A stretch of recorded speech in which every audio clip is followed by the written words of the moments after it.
Question 1. In the arrow diagram on the right, the function f maps x to y. So this is the function f, it maps x to y.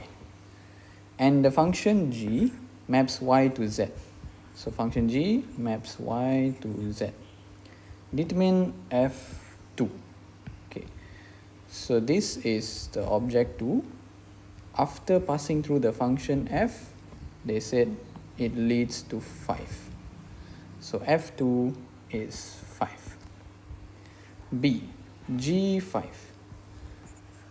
So this is 5. G of 5 will lead to 8.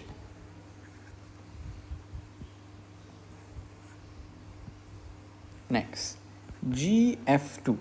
Okay, so we can split this. First we can find what's f2. So f of 2 is 5. So if this whole thing now becomes 5, g5, g of 5 is then 8. So gf2 is 8.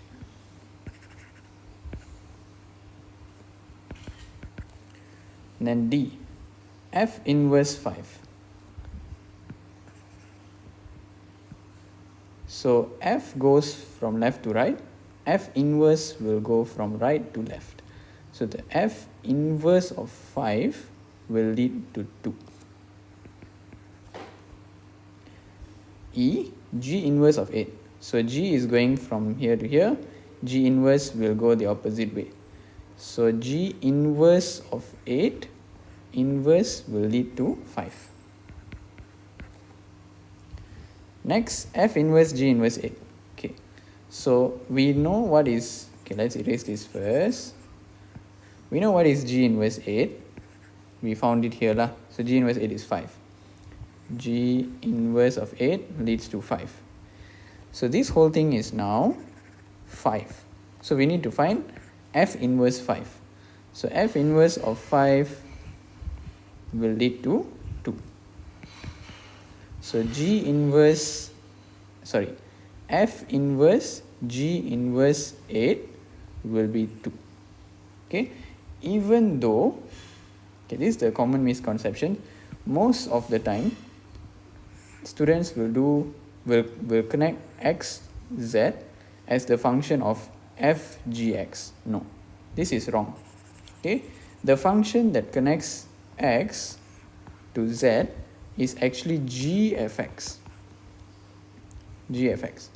That's because if this is x, f of x will be fx. So if this is g of fx will give us gfx. So the function that leads x to z will be gfx, not fgx. Okay, this is usually most students will get it wrong lah. So in this case, the last question where they ask us to find f inverse g inverse 8, this is the function of f inverse, this is the function of g inverse.